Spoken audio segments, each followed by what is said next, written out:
We move to the next item of business, which is consideration of motion 18730 on a financial resolution for the Natural Environment Scotland Bill, and I call on Gillian Martin to move the motion.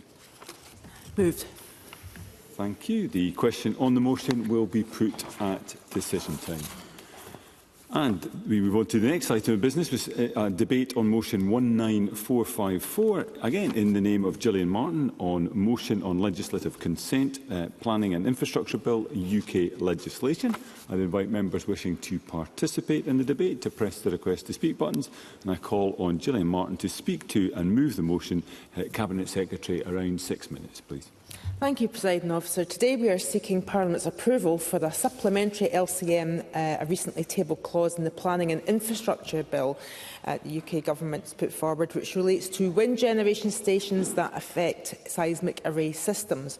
In Scotland, we have the Estill-Muir Seismic Array, which is a Ministry of Defence seismological monitoring station in the Dumfries and Galloway area that is maintained as part of the UK's obligation under the Comprehensive Nuclear Test Ban Treaty.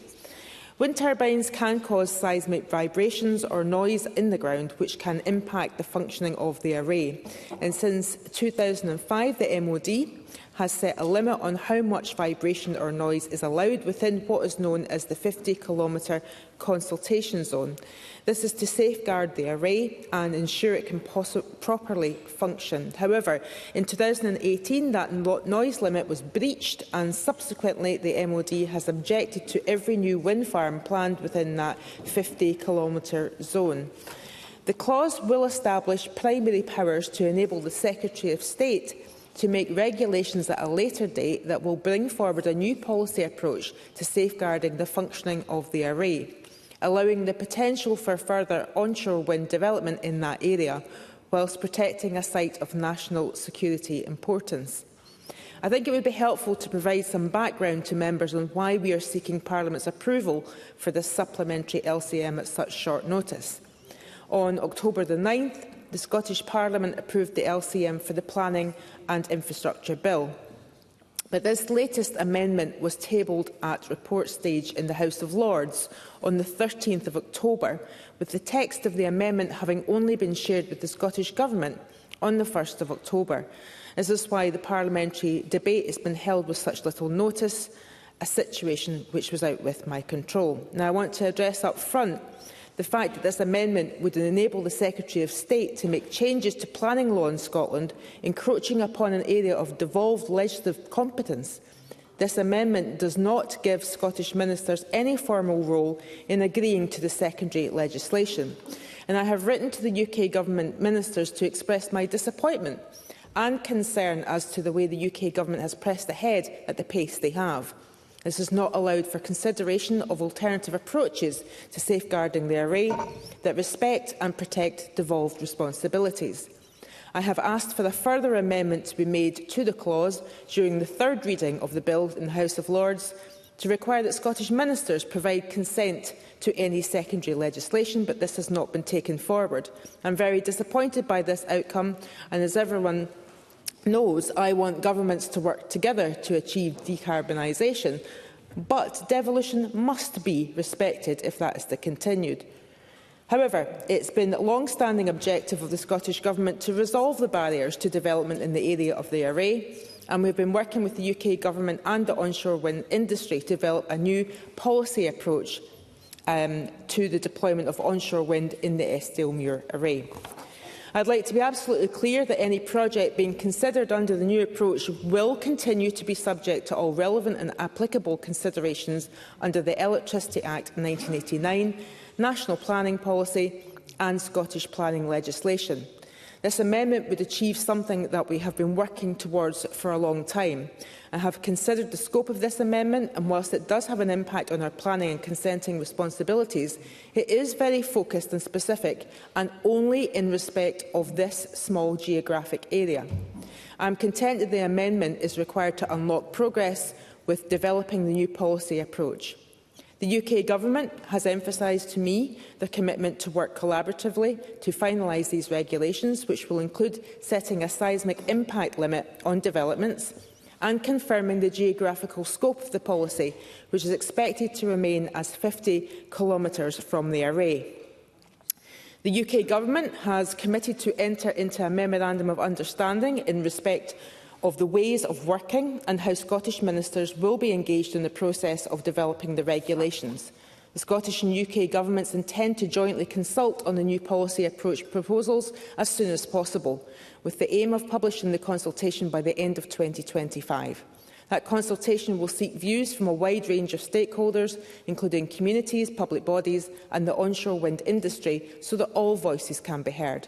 In seeking the Parliament's consent for this motion, I want to make clear that this amendment does not represent a precedent for other parts of the Scottish planning system, which remained wholly devolved and within the legislative competence of the Scottish Parliament, and I have written to the UK Government's ministers to make this point clear.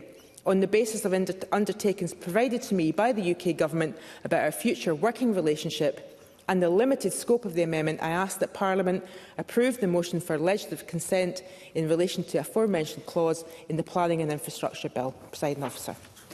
Thank you, Cabinet Secretary. I now call on Edward Mountain on behalf of the Net Zero Energy and Transport Committee. Around 4 minutes. Mr. Miller. Thank you very much, Presiding Officer. And I, as convener of the Net Zero Energy and Transport Committee, I stand with somewhat a sense of déjà vu to express my extreme regret that the Parliament is once again being rushed into expressing a view on a legislative consent motion because of a last-minute changes to a bill at Westminster. This, Presiding Officer, is the third time this year the Net Zero Energy and Transport Committee, as reporting committee on the relevant LCM, has found itself in this position. The previous two were both relating to the GB Energy Bill. Nothing I say today, Presiding Officer, will therefore touch on the substance of this latest LCM, which is mainly about the Eskdale-Muir seismic array. My contribution will be about the process and the respect that there should be of this process. The UK Government that triggered this was tabled on the 13th of October, when we were in recess. 11 days later, the Scottish Government posted the supplementary LCM being considered today. Apparently, the Scottish Parliament must express a view on the consent this week. That rendered it effectively impossible for the committee to take evidence on this matter, and to come to any form of formal or collective view. Therefore, Presiding Officer, the committee has reluctantly agreed to support suspending standing orders in this case so that we do not have to report. It would have helped if the Scottish Government had been able to lodge the supplementary LCM a little bit earlier. Yes, not much, but a little. But I do recognise that the root cause of this case was the late laying of the Government amendment. I cannot state with certainty whether there is a trend of this happening more often, but perhaps others, like the Minister for Parliamentary Business, are monitoring it. Presiding Officer, as the Parliament Presiding Officer, asking the Parliament to agree to something without any real chance of taking evidence on it devalues the principle of legislative consent. There may be rare occasions where this is literally unavoidable, but 3 times in 1 year for just one committee doesn't seem rare to me. Whenever this happens, it leaves the Scottish Parliament practically as a bystander, not as a participant, and that it should always be a three-way conversation between the Parliament, the Scottish Government and the UK Government. The last time this happened in April, the committee agreed I should write to the Leader of the House of Commons. I received a reply, a civil one, but, not with respect, one that showed much willingness to make meaningful change. And here we are again today. So my next letter, Presiding Officer, will be to the Speaker of the House of Commons, raising this as a cross-legislative matter of ensuring meaningful adherence to the Sewell Convention.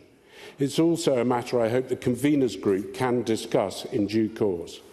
And I do appeal to the Minister for Parliamentary Business to ensure that he and his officials continue to work on their early warning system for these late triggering amendments at Westminster and allay the supplementary LCMs as soon as possible. I take the opportunity to add the LCM largely states that the Scottish Government is reserving its position, and leaving the committee waiting for a substantive follow-up are therefore not helpful. I have recent cause to write again to the Scottish Government about this, about a different UK bill. But returning to the case in hand, what would help most is a rule or convention that late triggering amendments stops the legislative clock at Westminster. Not for long, just for long enough for the relevant committee here to take stock, gather some evidence and report to this Parliament so they can take a meaningful decision on the process. Thank you, Presiding Officer. Thank you, Mr Mountain. And I now call on Sarah Boyack. Again, around 4 minutes, Ms Boyack. Thank you very much, Presiding Officer. Since being elected last year, the UK Labour Government has moved at pace to achieve Clean Power by 2030. And today, the Secretary of State for Energy Security and Net Zero unveiled his carbon budget and growth delivery plan, which detail a comprehensive strategy to accelerate progress with benefits for working people, businesses and our planet. We've seen the Warm Homes Plan rolling out across England and Wales, an issue we need to ramp up on stronger action in Scotland. We've seen progress in clean energy jobs, and cooperative and community ownership, delivery of community benefits must be part of the picture going forward. So this LCM today should be welcomed by everyone in the Chamber, as it is a key part of that journey towards clean power. It's in line with the Scottish Government's own ambitions for the area and should be agreed to allow for the rapid implementation of this legislation. I very much welcome the fact that both the Scottish and UK Government have been working together closely with industry to get the policy progress which this amendment will facilitate. I also want to thank the Scottish Renewables for their briefing today, which highlights the work of the Eskdale-Muir Working Group and their solution for managing the impact of wind turbines on the array, which, while maintaining the integrity of the array, could unlock between 3 and 6 gigawatts of wind capacity. And as 15% of the Eskdale-Muir consultation zone is in England, Scottish Renewables note the legislation needs to cover both Scotland and England. However, I want to comment on the comments that the Cabinet Secretary mentioned about parliamentary scrutiny, because I think they are absolutely crucial. And as convener of the Net Zero Committee, Edward Mountain reported, I think there was a very useful conversation at the Net Zero Committee on Tuesday this week about the urgent need to fix this issue going forward, to make sure we have adequate parliamentary scrutiny in the Scottish Parliament when there are issues that we need to get moving on. I hope it doesn't distract from the fact that this LCM is part of a hugely ambitious strategy for increasing renewable power in Scotland, so I very much welcome the comments from the Cabinet Secretary about the work that has been done to closely deliver the renewables ambitions and to get us where we need to be. It's clear that this is a relatively narrow but effective clause, and its significance lies in addressing the stagnation of recent years and reigniting forward momentum to deliver opportunities and jobs and energy security. So I hope we can get this LCM agreed so that we can continue to take practical steps towards change and a cleaner future for Scotland and the UK as a whole. Thank you, Ms Boyack. And I now invite Gillian Martin to wind up around 3 minutes or so. Cabinet Secretary. Thank you. Hopefully I won't need that long, Presiding Officer. I thank members for their contribution.